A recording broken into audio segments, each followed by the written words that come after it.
We're getting into a conversation now around employee wellness, this Corporate Wellness Week. And Corporate Wellness Week kicked off on the 1st of July and it's going through until the 5th of July. And it's a time really for companies to focus on the holistic wellness of their employees and recognizing that a healthy workforce is essential for productivity, for morale, and of course, it's just the overall success of your respective business. And we thought we'd catch up with the Chief Operating Officer of Giving Wings, Thato Morobane, around this conversation. How are you doing, Thato?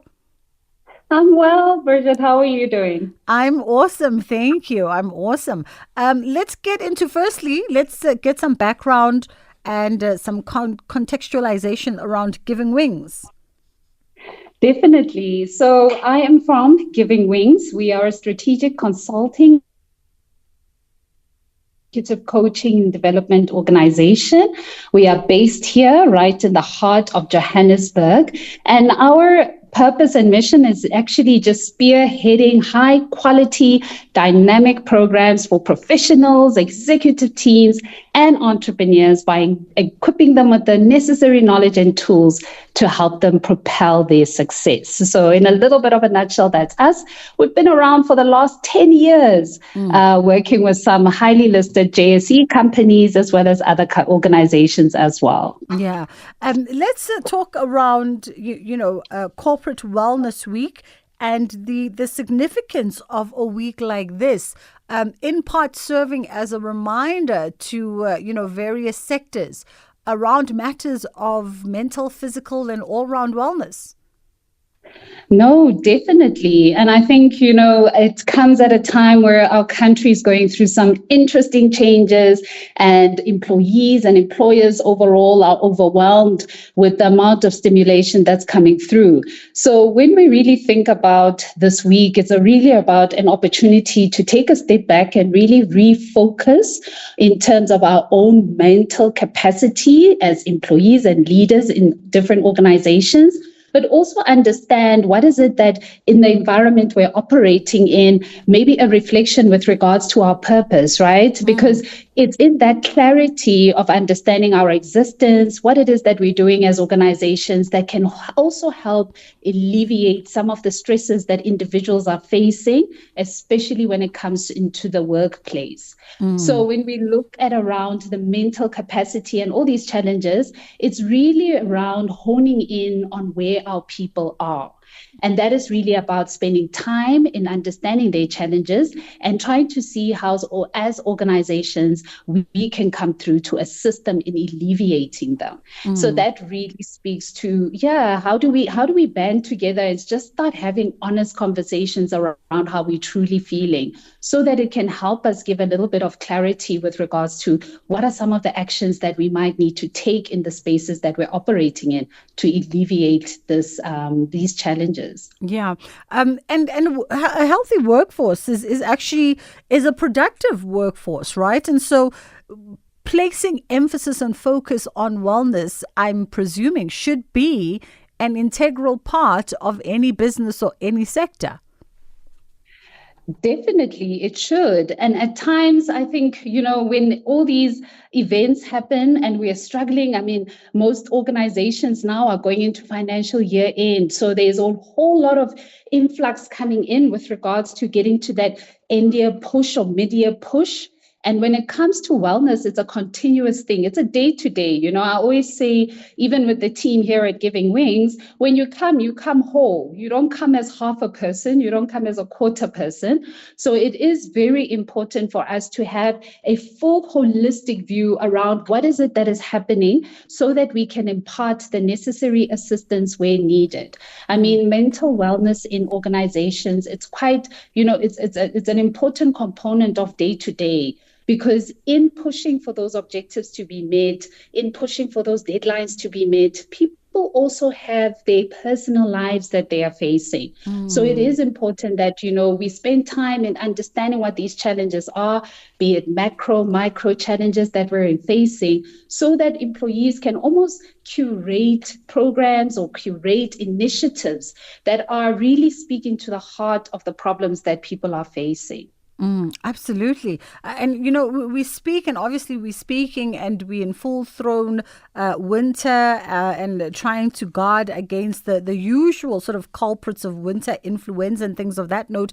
But we also understand that things like burnout and things like emotional and mental fatigue are real things within the context of work.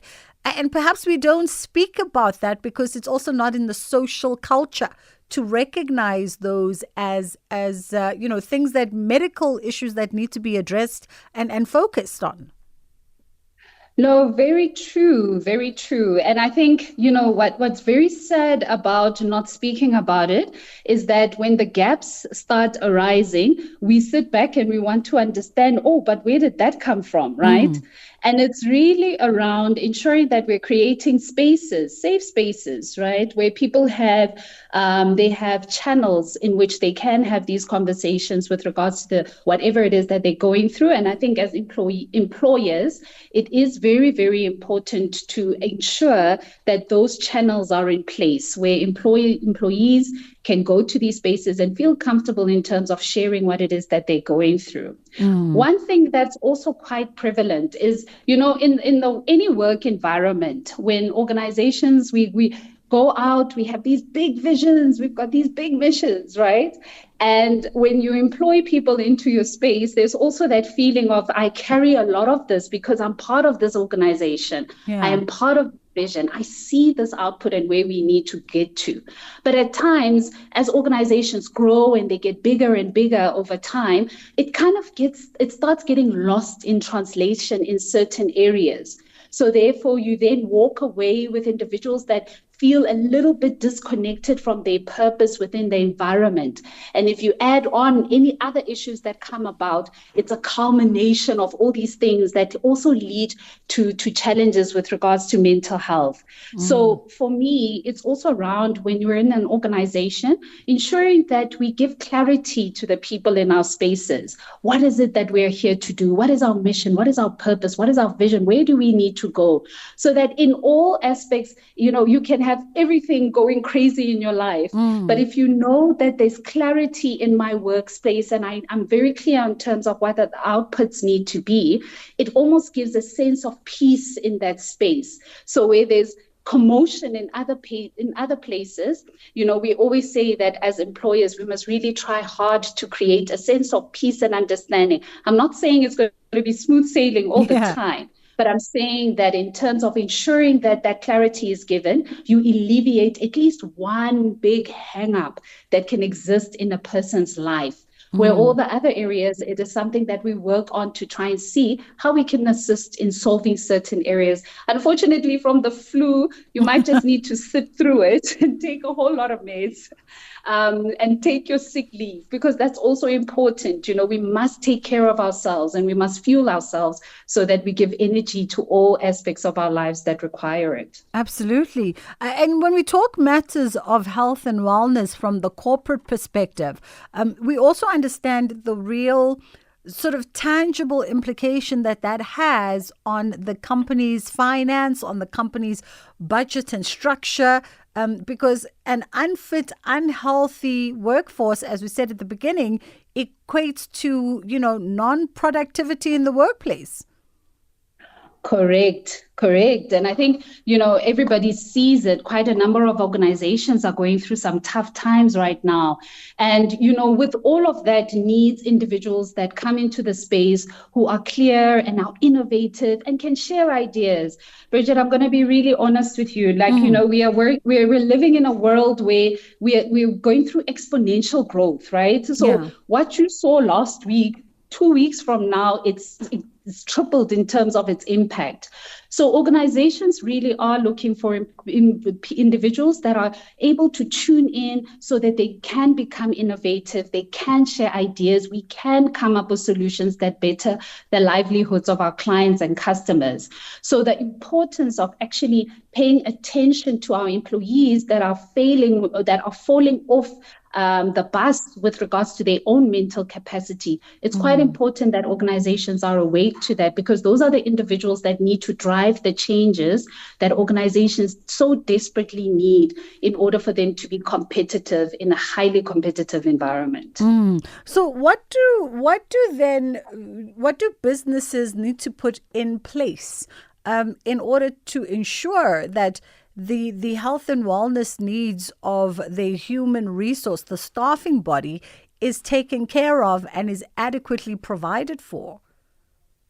Yeah, so for me, it's really around, the purpose of the human capital component in all organizations is quite key.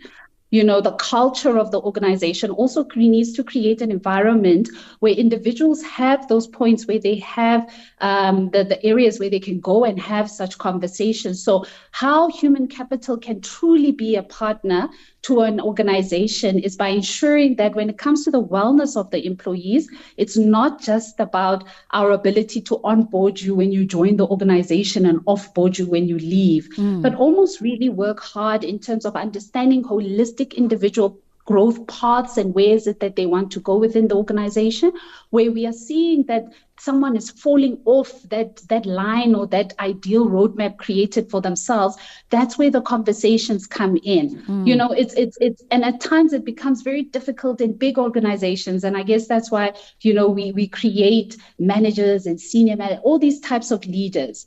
Those leaders, we need to assist them as from a human capital perspective to be tuned in to what is it that the employees are going through, what is it that the employer as the organization needs as it goes on, as it moves towards its objectives with its mission and its vision, and how do we actually come together to ensure that we can meet these needs and still give value to the organizations as well as the individuals that work for these organizations. So, there are multiple wellness programs that are run in different organizations. They will have like a mental day or a health day where people come in and they do assessments. Those things are important, but the continuous understanding and the monitoring of an individual's not only performance, but wellness within the organization really needs to be a partnership with those functions in the organization that are definitely geared towards human capital. And